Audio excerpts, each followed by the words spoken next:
Welcome back to our channel student. तो आज हम लोग करने वाले हैं क्लास 10 का जैक बोर्ड का जो आपका हिंदी ए का है मॉडल सेट, उसका कर रहे हैं सेट 5। ठीक है, 1 to 4 कंप्लीट हो चुका है, ये आखिरी सेट बचा हुआ है हिंदी का। उसके बाद ये आज ख़त्म हो जाएगा। बाकी इंग्लिश का भी कंप्लीट हो चुका है। प्लेलिस्ट है, आप चैनल सब्सक्राइब करें और प्लेलिस्ट पे जा करके चेक कर लेंगे तो ईजिली आपको मिल जाएगा। ठीक है, तो हम लोग चलिए स्टार्ट करते हैं इसको। अगर साथ ही अगर और भी कोई चीज़ का करना है अदर सब्जेक्ट का तो आप हमको ज़रूर बताइए, फिर उसका स्टार्ट करेंगे। देखिए, आपका फर्स्ट में वही गद्यांश दिया हुआ है। हमारे जीवन में साहित्य का बहुत महत्व है। साहित्य मानव जीवन को वाणी देने के साथ समाज का पथ प्रदर्शन भी करता है। साहित्य मानव जीवन के अतीत को का ज्ञान कराता है, वर्तमान का यथार्थ चित्रण कराता है और भविष्य के निर्माण की प्रेरणा भी देता है। किसी समाज का साहित्य छीन होने लगे तो समाज भी रसातल को चला जाता है। साहित्य सूर्य की भांति समाज के समस्त विकारों का हरण करता है। साहित्य ही हमें मनुष्य की कोटि में बनाए रखता है और मानवीय गुणों से भर देता है। ठीक है, तो ये पूरा साहित्य के बारे में दिया गया है। हम लोग क्वेश्चन को देखते हैं कि हमारे जीवन में किसका महत्व है। देखिए, साहित्य का महत्व है। अभी हम लोग जो ये हिंदी पढ़ रहे हैं, हिंदी साहित्य को ही पढ़ रहे हैं।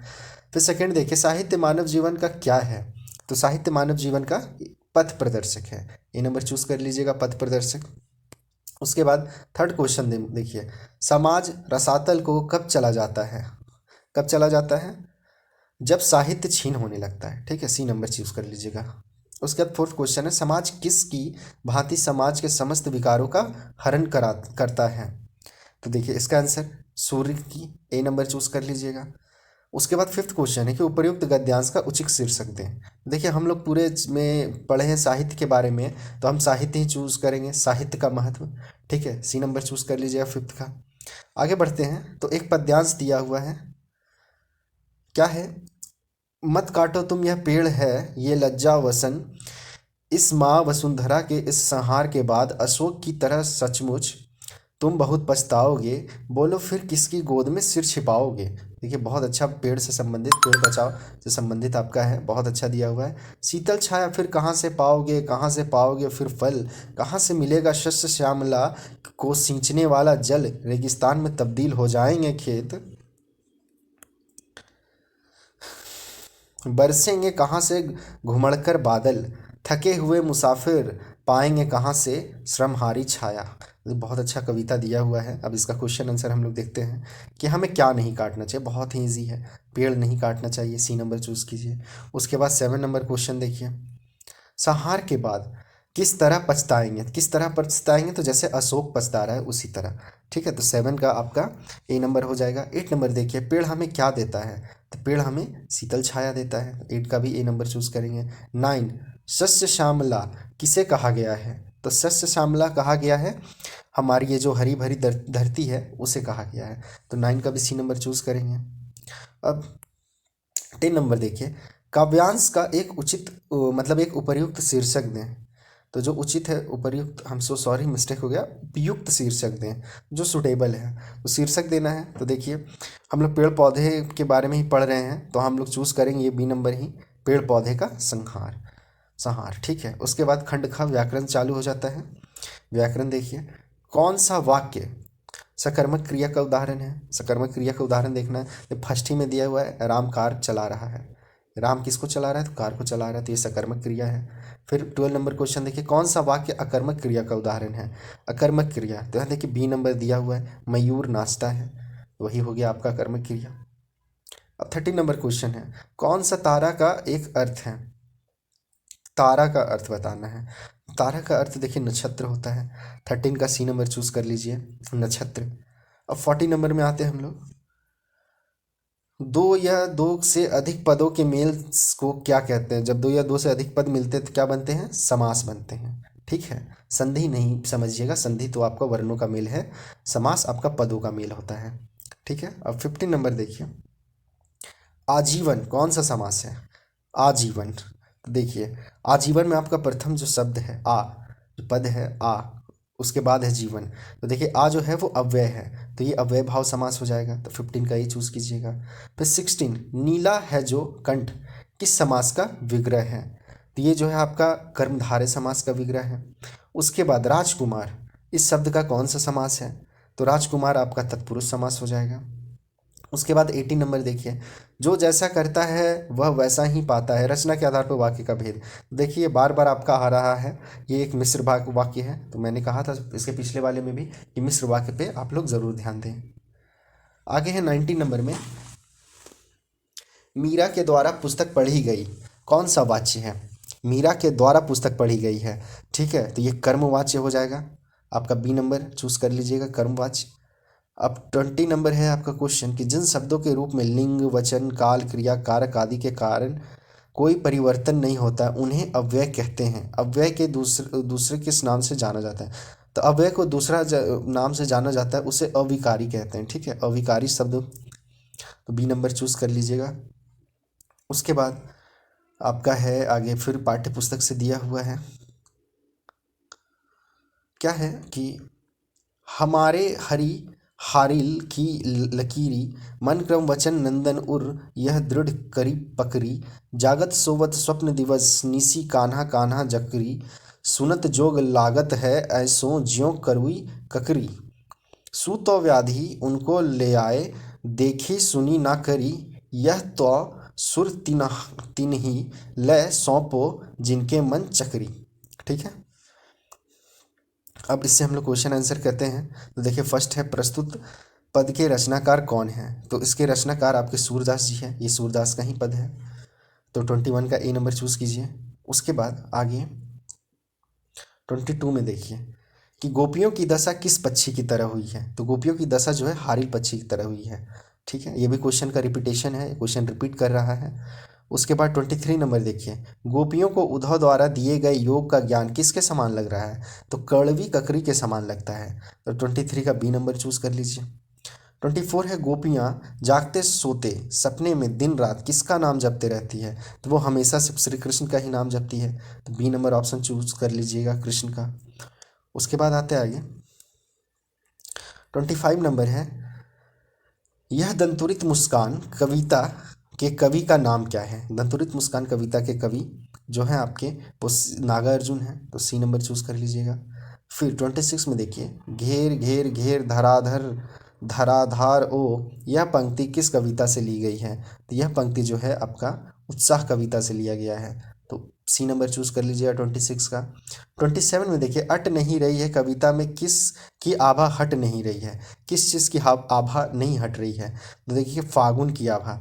तो ये अट नहीं रही कविता में फागुन का वर्णन किया गया, फागुन क्या मौसम का वर्णन किया गया है, ऋतु का वर्णन किया गया है, मतलब फागुन महीना का वर्णन किया गया है।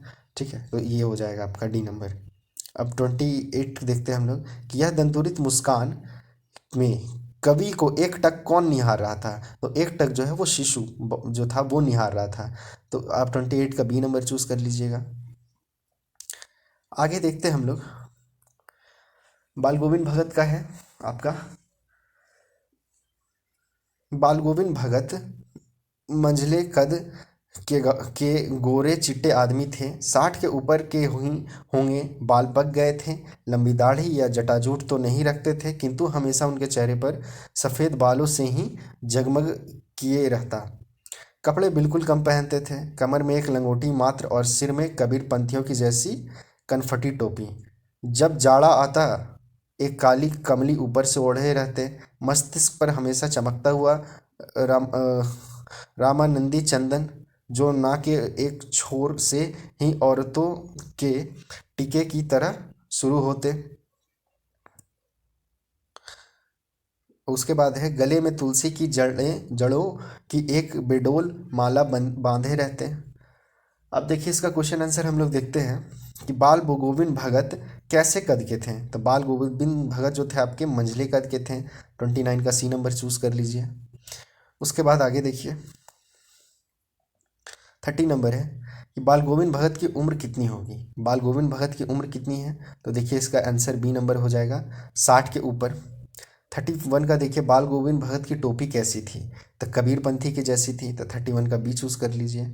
32 में है, बाल गोविंद भगत गले में कैसी माला बांधे रहते थे?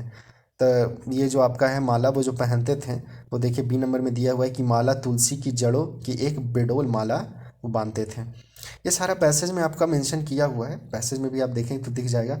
फिर आपको बताना है कि बाल गोविंद भगत पाठ के लेखक कौन है? तो इसके जो लेखक है वो है रामवृक्ष बेनीपुरी। तो आप इसका सी नंबर चूज कर लीजिएगा। कि 34 नंबर क्वेश्चन है आपका कि हालदार साहब क्यों कस्बे से गुजरते थे? क्यों गुजरते थे हालदार साहब कस्बे से? तो डी नंबर चूज कर लीजिएगा, कंपनी के काम के सिलसिले में। ठीक है। उसका 35 नंबर क्वेश्चन है कि नेताजी का चश्मा पाठ में कैप्टन कौन है? कैप्टन आपको बतलाना है। देखते ऑप्शन इसका दिया हुआ है, कैप्टन कौन था? तो चश्मे वाला था। तो इसका बी नंबर चूज कर लीजिएगा, चश्मे वाला। उसके बाद नेताजी का चश्मा पाठ में पान वाला उदास क्यों हो गया था? क्या घटना घटा था जिससे पान वाला उदास हो गया था? तो देखिए इसमें सी नंबर देखिए, कैप्टन की मृत्यु हो गई, कैप्टन मर गया था इसीलिए पान वाला उदास हो गया था। अब आगे हम लोग देखते हैं, एक और पैसेज दिया हुआ है, गद्यांश दिया हुआ है। माता से केवल दूध पीने का तक का नाता था, इसलिए पिताजी के साथ ही हम भी बाहर की बैठक में ही सोया करते। वह अपने साथ ही हमें भी उठाते और साथ ही नहला धुला कर पूजा पर बिठा लेते। हम भभूत का तिलक लगा देने के लिए उनको दिख करने लगते थे। कुछ हंसकर, कुछ झुंझलाकर और कुछ डांट कर वह हमारे चौड़े लीलार में त्रिपुंड कर देते थे। हमारे लीलार में भभूत बहुत खूब खुलती थी, सिर में लंबी लंबी जटाएं थी। भभूत रमाने से हम खासे बम भोले बन जाते थे। ठीक है। तो देखिए क्वेश्चन है आपका कि माता का आंचल कहानी के लेखक कौन है? ये पिछला वाला में भी हमको लगता है, ये सेट 3 या 4 किसी में ये रिपीट भी किया है कि माता के आंचल का लेखक कौन है। तो देखिए इसका आंसर हो जाएगा आपका बी नंबर, शिव पूजन सहाय। बी नंबर चूज कर लीजिएगा। उसके बाद भोलेनाथ का वास्तविक नाम क्या था? भोलेनाथ का वास्तविक नाम जो है वो है तारकेश्वर नाथ। ठीक है। उसके बाद लीलार शब्द का क्या मतलब है? तो लीलार शब्द जो उपयोग किया गया है, लीलार जो है उसका अर्थ होता है ललाट। ठीक है। उसके बाद 40 नंबर क्वेश्चन है कि भोलेनाथ के सिर में क्या थी? तो भोलेनाथ के सिर में लंबी लंबी जटाएं थी। ठीक है। तो आपका हिंदी का सेट 5 आज पूरा कंप्लीट हो गया है। ठीक है। सेट 5 भी कंप्लीट हो चुका है, 1 to 5 तक का पूरा सीरीज है। आपका इंग्लिश का और हिंदी का पूरा 1 to 5 कंप्लीट हो गया मॉडल सेट। अब आप लोग क्या कीजिएगा, जो चैनल को अब तक सब्सक्राइब नहीं किए तो वो प्लीज़ सब्सक्राइब कर लें। अभी भी 70% ऐसे लोग हैं जो मेरे चैनल को सब्सक्राइब नहीं किए हैं और वीडियो को देख रहे हैं। कोई दिक्कत नहीं है, देखिए अच्छी बात है, बट अगर सब्सक्राइब कर दिया तो आपका कोई लॉस भी नहीं होने वाला है। ठीक है। तो सब्सक्राइब कर दीजिए, साथ ही सब चीज़ का आपको नोटिफिकेशन मिलते रहेगा। इतना डिटेल से एक्सप्लेनेशन आपको और भी किसी वीडियो में मे बी ना मिले जैसा मैं दे रहा हूँ, तो इसलिए चैनल को सब्सक्राइब करें। और साथ ही प्लेलिस्ट का मैं लिंक दे दूंगा जिससे आप लोग इजीली फाइंड कर सकते हैं। क्लास 9 का भी पूरा मॉडल सेट कंप्लीट हो चुका है, क्लास 10 का भी इंग्लिश हिंदी किए हैं, उसका दूसरे सब्जेक्ट का भी हम लोग देखेंगे। तो अगर आप लोग को वीडियो अच्छा लगा तो प्लीज़ वीडियो को लाइक एक ज़रूर करें और अपने फ्रेंड के पास शेयर करें। ठीक है। तो फिर हम लोग मिलते हैं नेक्स्ट वीडियो में, तब तक के लिए बाय, टेक केयर।